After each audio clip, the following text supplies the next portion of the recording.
नमस्कार। मैं डॉक्टर सविता चौधरी, सहायक आचार्य इतिहास, राजकीय महाविद्यालय बूंदी, आज के ई व्याख्यान में आपका स्वागत करती हूँ। आज का ई व्याख्यान एमए फाइनल के विद्यार्थियों के लिए मध्यकालीन राजस्थान का इतिहास के पेपर से संबंधित है। व्याख्यान का विषय है चौहान साम्राज्य, खासतौर से पृथ्वीराज चौहान तृतीय और उनकी पराजय के कारण। जब 12वीं शताब्दी के अंत में मोहम्मद गौरी के आक्रमणों के पश्चात भारत में तुर्की साम्राज्य की स्थापना हुई, तो जो प्रसिद्ध युद्ध थे वो युद्ध मोहम्मद गौरी और चौहान शासक पृथ्वीराज चौहान तृतीय के मध्य लड़े गए थे। ये युद्ध थे 1191 में हुआ तराइन का पहला युद्ध, जिसमें मोहम्मद गौरी की पराजय हुई, और 1192 ईस्वी में हुआ तराइन का दूसरा युद्ध, जिसमें मोहम्मद गौरी की जीत हुई और तुर्की सल्तनत की स्थापना हुई। भारतीय शक्ति को पराजित करके भारत में तुर्की सल्तनत की स्थापना एक युगांतरकारी घटना थी, और जिस भारतीय शक्ति को इस विदेशी आक्रमण का सामना करने का गौरव और पराजय दोनों का श्रेय मिला, वह चौहान शासक थे। ये चौहान शासक एक राजपूत राजवंश था जो दिल्ली और अजमेर के शासक कहे जाते थे। आज के व्याख्यान में हम पढ़ने वाले हैं कि यह चौहान राजवंश किस तरह उत्पन्न हुआ, बड़ा फैला, और किस तरह पृथ्वीराज चौहान के समय में मोहम्मद गौरी से संघर्ष के पश्चात इस वंश का पतन अथवा अवनति हुई। व्याख्यान का प्रमुख विषय पृथ्वीराज चौहान और उसकी पराजय है। चौहान राजवंश का प्रथम व्यक्ति वासुदेव था, जिससे ये राजवंश उत्पन्न हुआ। 6ठी शताब्दी में वासुदेव का पहला उल्लेख मिलता है, यानी हम ये कह सकते हैं कि चौहान राजवंश 6ठी शताब्दी में उद्भूत हुआ था। इनका जो मूल स्थान था वो सपादलक्स था। सपादलक्स का नया नाम सांभर या सांभर का पुराना नाम सपादलक्स है। चौहानों की बहुत सारी शाखाएं थी, जिनमें सपादलक्स तो थी ही, भड़ौच, नाडोल, जालोर, सिरोही और आगे चलकर बूंदी और रणथंभौर में भी चौहानों ने राज्य किया। हम जो पढ़ने जा रहे हैं चौहान राजवंश की जिस शाखा जिसमें पृथ्वीराज चौहान तृतीय का उल्लेख आता है, वह चौहानों की सपादलक्स या सांभर शाखा थी। चौहानों के बारे में जानने के जो मुख्य स्रोत हैं वह पृथ्वीराज रासो चंदबरदाई द्वारा रचित राजस्थानी भाषा का ग्रंथ है। पृथ्वीराज विजय जयानक, हमीर महाकाव्य नयचंद सूरी, प्रबंध चिंतामणि मेरुतुंग, प्रबंध कोश राजशेखर, पृथ्वीराज प्रबंध, ये संस्कृत साहित्य के ग्रंथ हैं। खरतर गच्छ पट्टावली यह एक जैन स्रोत है। इन साहित्यिक स्रोतों से और कुछ अभिलेख्य स्रोतों से चौहान राजवंश के बारे में जानकारी प्राप्त होती है। अगर उत्पत्ति की बात करी जाए तो चौहानों की उत्पत्ति के अनेक मत हैं, लेकिन अगर किसी एक मत की तरफ जाया जाए तो हम इनको व्यापक मत के अनुसार अग्निवंशीय राजपूत मान सकते हैं। ये चौहान वासुदेव से प्रारंभ होकर गुर्जर प्रतिहारों के सामंतों के रूप में राज्य करते रहे, और गुर्जर प्रतिहारों के सामंतों के रूप में भी धीरे धीरे प्रगति करते रहे। चौहान वंश के जिस व्यक्ति ने महाराज की उपाधि धारण की वह वाकपति प्रथम था। महाराज की उपाधि से हम उसे एक स्वतंत्र शासक नहीं मान सकते हैं, क्योंकि जिस सामंती राजनीतिक प्रशासनिक पद्धति पर राजपूत राज्य की संरचना आधारित थी, वहां पर महाराज एक सामंत की उपाधि होती थी। वह स्वतंत्र शासक तब माना जाता था जबकि वह कम से कम महाराजा धीराज की उपाधि धारण न कर ले।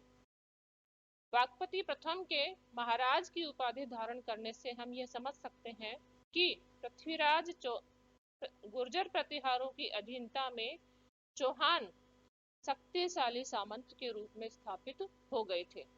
आप जानते हैं कि राजस्थान और मालवा के गुर्जर प्रतिहार 200 वर्षों तक त्रिपक्षीय संघर्ष में दक्षिण के राष्ट्रकूटों और बंगाल के पालों के साथ उलझे रहे। इस संघर्ष में राष्ट्रकूटों के प्रहार के कारण जब गुर्जर प्रतिहारों की शक्ति कमजोर हुई, उस समय चौहानों ने अपने आप को गुर्जर प्रतिहारों के आधिपत्य से मुक्त कर लिया और स्वतंत्र राज्य की स्थिति में आ गए। जिस व्यक्ति ने स्वतंत्र शासक का दर्जा सबसे पहले हासिल किया, वह दुर्लभराज द्वितीय था, जिसने महाराजा धीराज की उपाधि धारण की। इस प्रकार दुर्लभराज द्वितीय से चौहानों का स्वतंत्र राज्य के रूप में अस्तित्व प्रारंभ होता है।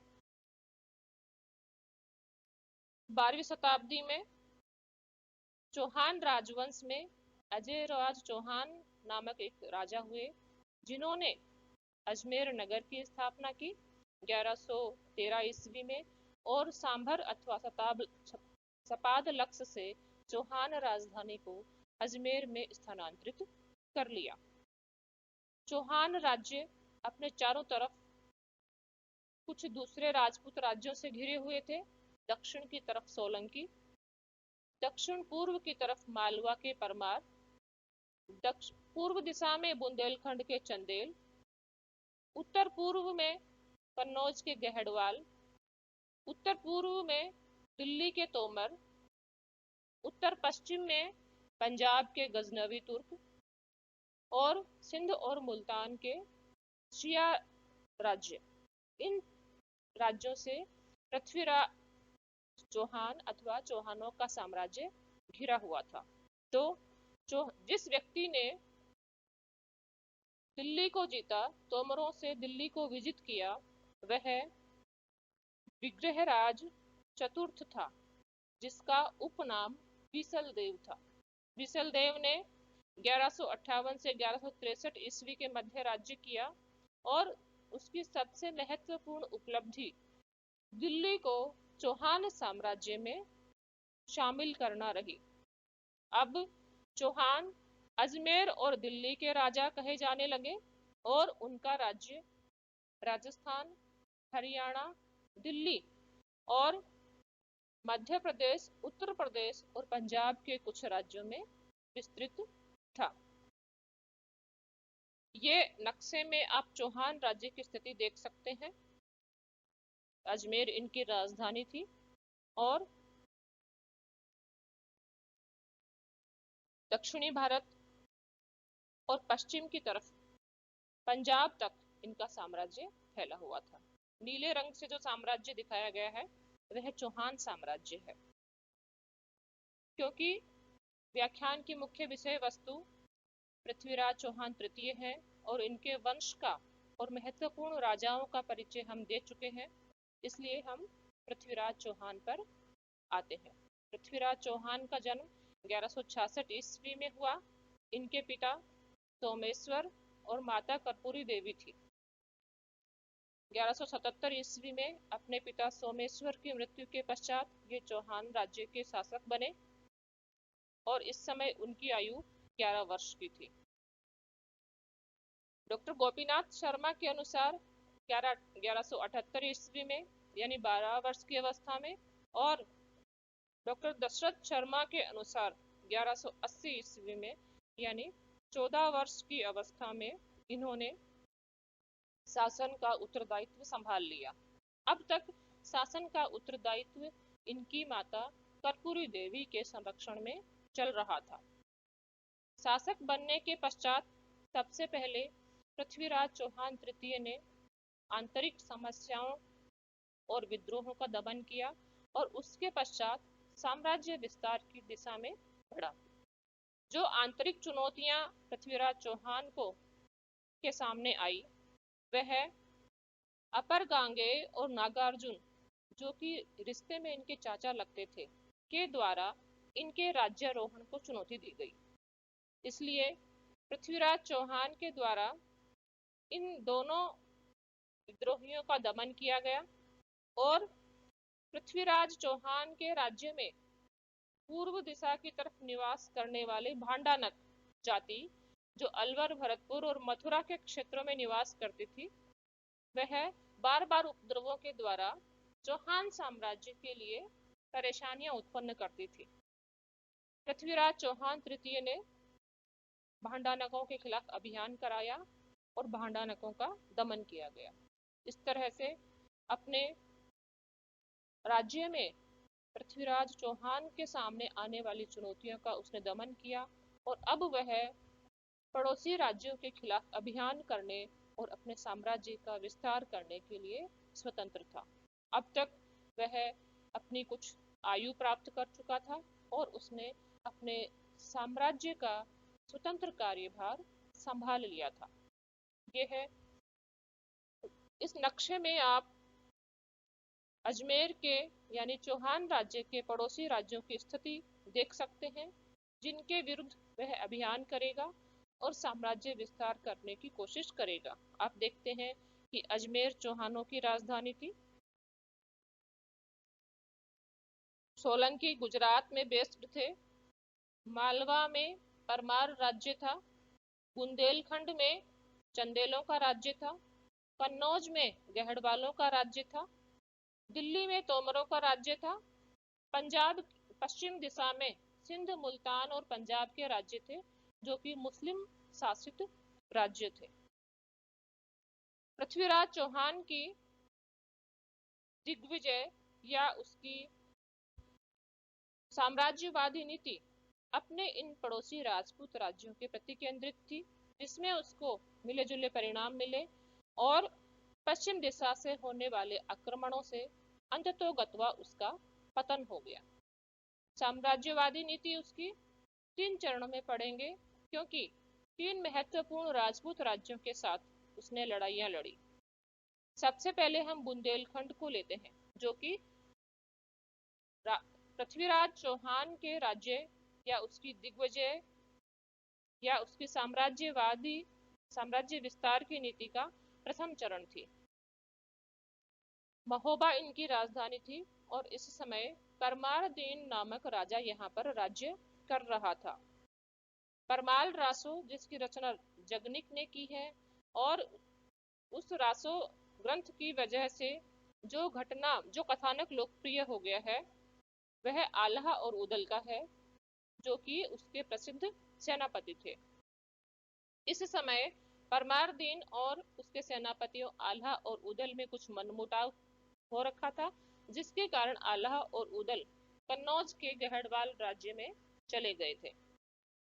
क्योंकि पृथ्वीराज चौहान ने भांडानकों का दमन किया और भांडानकों का क्षेत्र मथुरा तक विस्तारित था, तो भांडानकों के दमन करने के पश्चात चौहान राज्य की सीमाएं बुंदेलखंड राज्य की सीमाओं के साथ मिलने लगी। साम्राज्यवादी अपनी प्रकृति से वह था ही, राज्यों को जीतकर गौरव वह प्राप्त करना चाहता था ही, तो यह किसी विजय अभियान अथवा किसी युद्ध के लिए पर्याप्त कारण होता है। लेकिन हमको कुछ तात्कालिक ऐसे कारण ढूंढने होते हैं जिसके कारण उस विजय अभियान को या उस युद्ध को एक व्यावहारिक रूप दिया जा सके। तो इस समय घटना ये हुई कि चौहान राज्य के कुछ सैनिकों को बुंदेल सेना के द्वारा मार डाला गया, जिसका बदला लेने के लिए पृथ्वीराज चौहान ने महोबा पर आक्रमण किया। 1182 ईस्वी में ये आक्रमण हुआ। इस समय परमार दीन ने अपने सेनापतियों आल्हा और उदल से अपने राज्य में लौट आने की प्रार्थना की। वे लौट आए। पृथ्वीराज चौहान के साथ एक भयंकर युद्ध लड़ा गया, जिसमें आल्हा और ऊदल लड़ते हुए मारे गए। चंदेल राज्य पर पृथ्वीराज चौहान का अधिकार हो गया और इस तरह से उसकी युद्ध करने और विजय प्राप्त करने की पिपासा को शांति मिली। लेकिन यह विजय अंतिम नहीं थी। आगे आने वाले कुछ वर्षों में चंदेलों ने न केवल महोबा, जहां पर की जीतने के पश्चात पृथ्वीराज चौहान ने अपने अधिकारी नियुक्त कर दिए थे, को फिर से जीत लिया, वरन अपने राज्य के अधिकांश भाग भी पुनः प्राप्त कर लिए। जो स्थायी परिणाम हुआ वह ये हुआ कि बुंदेलखंड के चंदेल राज्य के साथ अजमेर के चौहान राज्य की शत्रुता स्थापित हो गई। पृथ्वीराज चौहान की विजय योजना का दूसरा चरण गुजरात के साथ उनका संघर्ष था। गुजरात में सोलंकी शासक राज्य कर रहे थे, जिनको चालुक्य भी कहा जाता है, और जिस चालुक्य राजा से पृथ्वीराज चौहान का युद्ध हुआ वह भीम द्वितीय था। यहाँ भी संघर्ष का मुख्य कारण साम्राज्यवादी नीतियां ही थी। अजमेर के चौहान दक्षिण की तरफ विस्तार करना चाहते थे और गुजरात के सोलंकी उत्तर की तरफ विस्तार करना चाहते थे। अब तक सोलंकियों की स्थिति मजबूत थी। आबू के परमार और नाडोल के चौहान गुजरात के सोलंकियों के सामंत थे और इस कारण गुजरात के सोलंकियों की उत्तरी सीमा मारवाड़ के क्षेत्र में अजमेर के चौहानों की सीमा से भिड़ती थी। झगड़ा ये हुआ कि चौहानों की कुछ सेना नागौर क्षेत्र में चौहान क्षेत्र में प्रवेश कर गई और पृथ्वीराज चौहान के पिता सोमेश्वर के समय में यह संघर्ष हुआ और उस संघर्ष में सोमेश्वर की मृत्यु हो गई। तो पृथ्वीराज चौहान को चौहानों के प्रति संघर्ष करने का कारण विरासत में प्राप्त हुआ। कुछ तात्कालिक कारण पैदा हो गए, जिसमें आबू की परमार राजकुमारी के साथ विवाह को लेकर संघर्ष हुआ। दोनों ही राजवंश आबू की परमार राजकुमारी से विवाह करना चाहते थे। इस तरह से 1184 ईस्वी में दोनों शक्तियों के मध्य युद्ध हुआ, जिसमें परमार के आबुओं ने गुजरात के सोलंकियों की मदद की और बीकानेर के मोहिल चौहानों ने पृथ्वीराज चौहान तृतीय की मदद की। संघर्ष में के पश्चात दोनों राज्यों के मध्य संधि हो गई 1187 ईस्वी में। इस तरह इस विजय अभियान का भी कोई विस्तारवादी लाभ पृथ्वीराज चौहान तृतीय को नहीं हुआ। जो चीज स्थायी हुई और मजबूत हुई वह थी चौहानों और सोलंकियों के मध्य परंपरागत रूप से चली आ रही शत्रुता और भी मजबूत हो गई। पृथ्वीराज चौहान की साम्राज्यवादी नीति का तीसरा शिकार कन्नौज का गहड़वाल राज्य हुआ, जहां पर जयचंद नामक शासक इस समय शासन कर रहा था।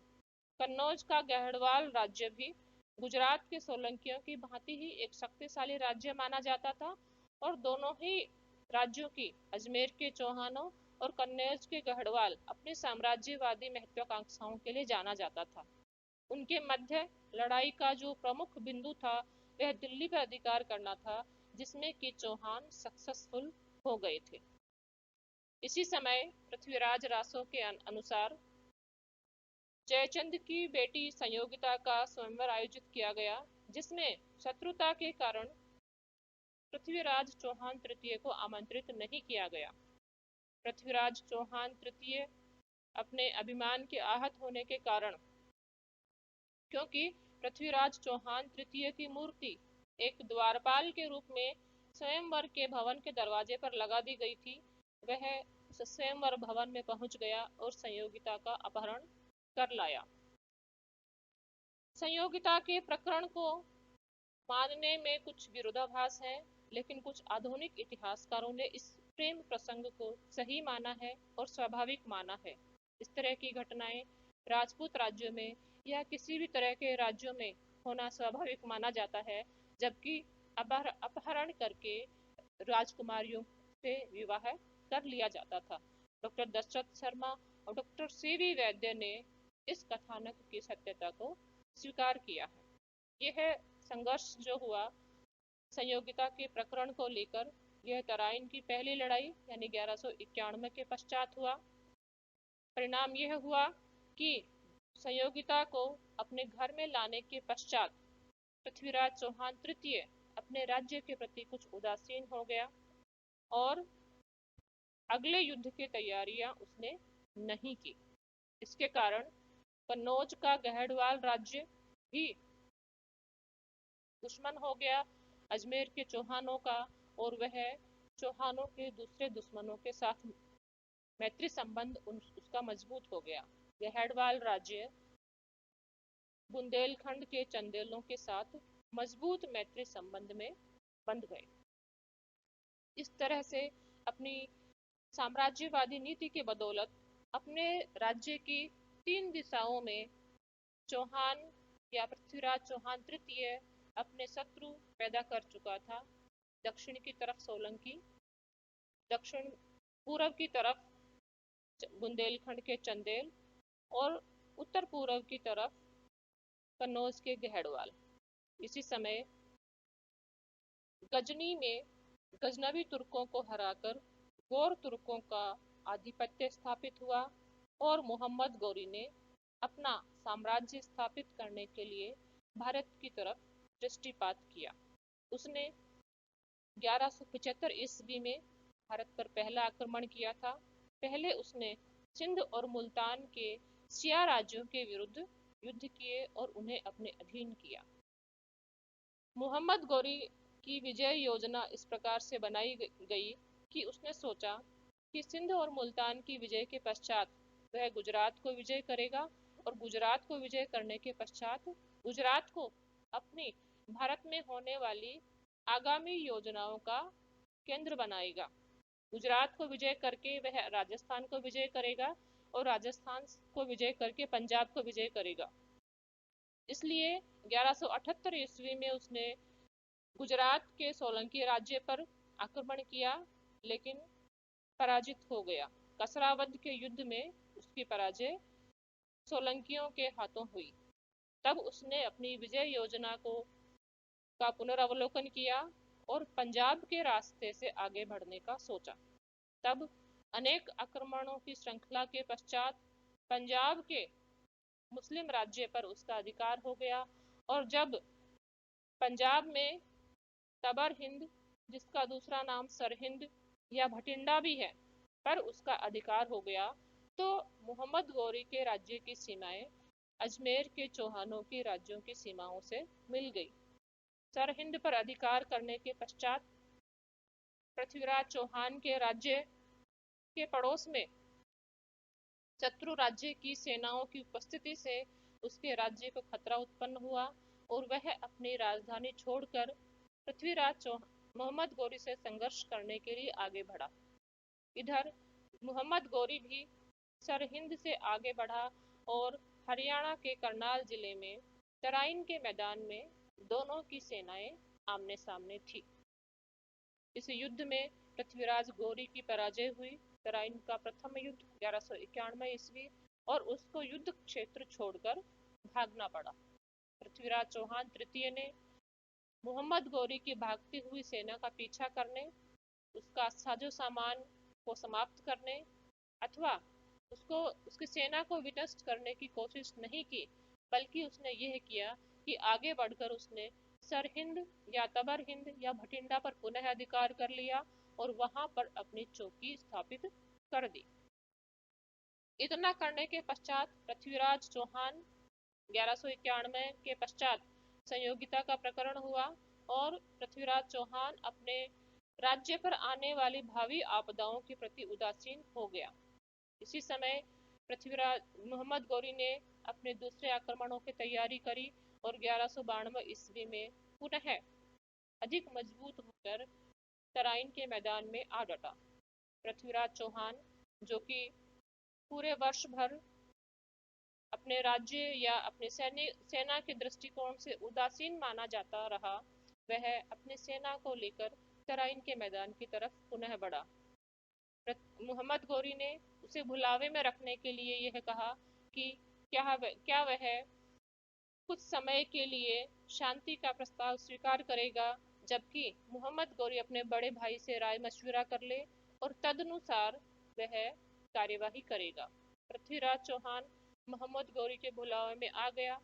रात को मोहम्मद गोरी ने अपनी सेना के अलाव जला दिए ताकि पृथ्वीराज चौहान की सेना ये भुलावे में रहे कि मोहम्मद गोरी की सेना अपने पड़ाव पर ही है। उसने अपनी सेना को तैयार किया और सुबह होने तक उसकी सेना चार दिशाओं से पृथ्वीराज चौहान के खेमे को घेर चुकी थी। जब पृथ्वीराज चौहान की सेना प्रातःकाल अपनी दैनिक क्रियाओं से निवृत्त हो रही थी, तभी उसकी सेना पर आक्रमण कर दिया गया।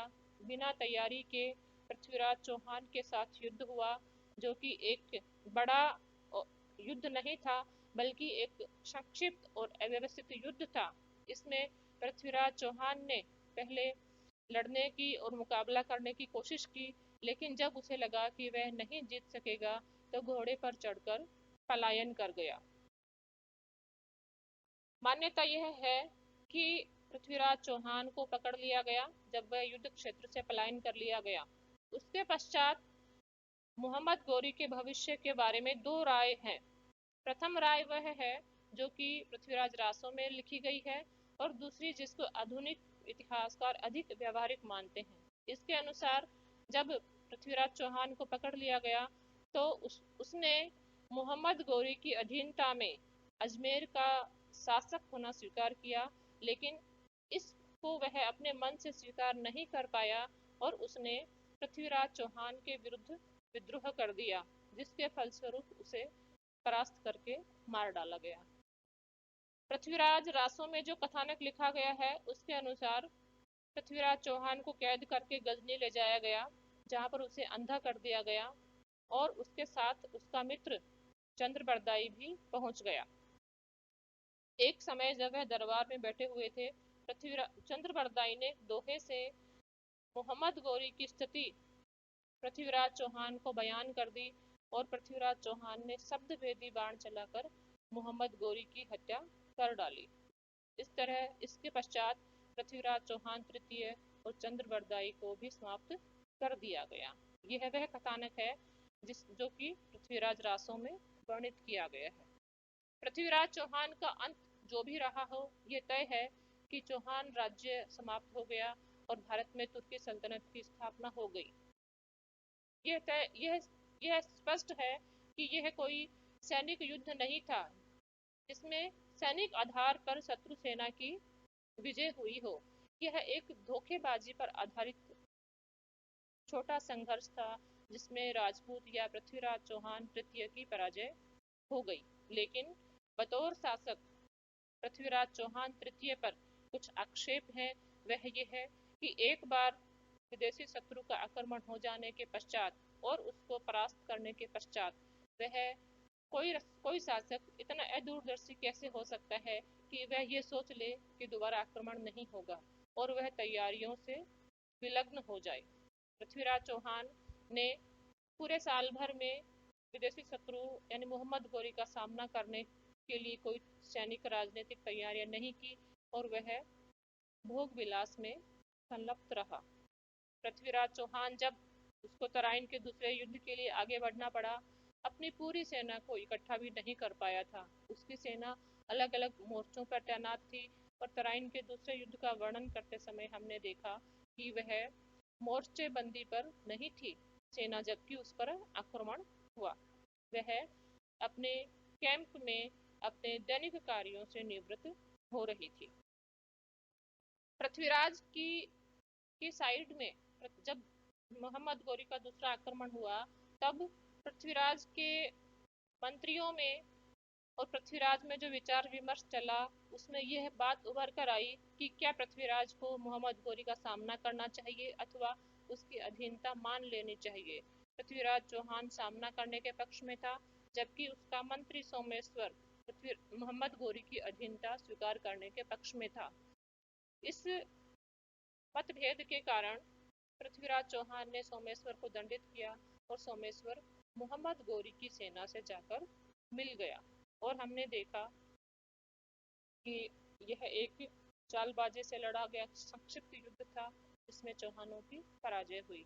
सबसे महत्वपूर्ण बात यह थी कि पृथ्वीराज चौहान तृतीय न खुद अपनी सेना को इकट्ठा कर पाया और न उसे किसी पड़ोसी राज्य की मदद मिली, क्योंकि अपने पड़ोसी राज्यों को वह अपनी दिग्विजय की नीति के माध्यम से असंतुष्ट कर चुका था, अपना शत्रु बना चुका था। अगर पृथ्वीराज चौहान तृतीय की तराइन के दूसरे युद्ध में हुई पराजय को एक एकाकी घटना माना जाए तो हम ये कह सकते हैं कि वह दुर्भाग्य का शिकार हुआ अथवा शत्रु का विश्वास करने की अपनी सद्भावना का शिकार हुआ। लेकिन आप देखते हैं कि पृथ्वीराज चौहान की पराजय के पश्चात भारत के दूसरे राजपूत राज्य भी हारे और समस्त उत्तरी और मध्य भारत में बंगाल तक तुर्की सल्तनत की स्थापना हो गई। तो हमें ये कहना चाहिए कि क्योंकि एक एक करके संपूर्ण राजपूत शासक हारे, तो राजपूतों का पराजित होना एक बड़ा विषय है जिसमें कुछ मूलभूत कारण छुपे हुए हैं। ये मूलभूत कारण सामाजिक, आर्थिक, राजनीतिक, धार्मिक, सांस्कृतिक सभी स्तरों पर पहचाने जाते हैं। यहाँ पर हम ये देख सकते हैं, खास तौर से हमें ये देखना चाहिए कि राजपूत जो थे वह, जैसा कि हमने पृथ्वीराज चौहान की दिग्विजय की योजना के अंतर्गत देखा, अपनी व्यक्तिगत महत्वाकांक्षाओं को लेकर आपस में लड़ते रहे और किसी विदेशी शत्रु का सामना करने के लिए एकता का संघ नहीं बना सके। दूसरी बात, राजपूत राज्य जो थे वो सामंती पद्धति पर संगठित थे, उनकी सेना भी सामंती पद्धति पर संगठित हुआ करती थी। सेना का सामंती पद्धति पर संगठन होने का तात्पर्य यह है कि संपूर्ण सेना एक नेता यानी कि शासक के नेतृत्व में न होकर उस राजा के अधीन जितने सामंत हैं उन सब सामंतों की छोटी छोटी टुकड़ियों से बनी हुई होती थी। उन सामंतों की सेनाओं की भक्ति शासक के प्रति न होकर अपने सामंत के प्रति होती थी और युद्ध भूमि पर अगर कोई मतभेद हो जाता है तो एक एकीकृत योजना बनाने में उससे बाधा उत्पन्न होती थी। जैसा कि हमने देखा कि चौहान शासक पृथ्वीराज चौहान तृतीय का मंत्री सोमेश्वर अपने मतभेद के कारण पृथ्वीराज चौहान का पक्ष छोड़कर मोहम्मद गोरी के पक्ष में अपनी सेना सहित चला गया। सामंती आधार पर संगठन होने के कारण इस तरह की घटनाएं होती थी और सेना का उतना हिस्सा जो कि अपने सामंत के प्रति भक्ति रखता हो, शासक के प्रति भक्ति रखने की उम्मीद उससे नहीं की जा सकती थी और इस तरह से एक आधे अधूरे मन मस्तिष्क वाला युद्ध लड़ा जाता था और जो युद्ध समर्पण के साथ, विजय की महत्वाकांक्षा के साथ ना लड़ा जाए उसमें सफल होने की संभावनाएं कम रहती हैं। तुर्क जो थे वो घुड़सवारों का और घुड़सवारों पर बैठे हुए तीरंदाजों का उपयोग अपने युद्ध में करते थे, जबकि राजपूत राज्य हाथियों का और तलवारें और भालों से लड़ाई करने के आदी थे। घोड़े पर बैठे घोड़ों की तीव्र गति और तीर के माध्यम से दूर तक प्रहार करने की क्षमता, इसके कारण तुर्कों की सैनिक क्षमता बढ़ जाती थी, जबकि हाथियों की मध्यम गति के कारण और भाले अथवा तलवार की प्रहार करने की क्षमता कम दूरी तक होने के कारण राजपूत राज्य पराजय की स्थिति में आ जाते थे, क्योंकि अगर वो अगली सेना उन पर अधिक दूरी से प्रहार कर सकती थी और वो अगली सेना पर तभी प्रहार कर सकते थे जबकि वो उनके नजदीक आ गए होते थे। इस तरह से विदेशी सेना दूर से ही अपने तीरों के माध्यम से और तीव्रगामी घुड़सवारों के माध्यम से राजपूत सैनिकों के नजदीक संपर्क में आए बिना ही युद्ध में विजय करने की स्थिति में होती थी। यह इन घुड़सवारों और इन तीरंदाजों का अच्छा समन्वय रखते थे, जिसके सामने राजपूतों के हाथी और उनके भाले कमजोर पड़ जाते थे।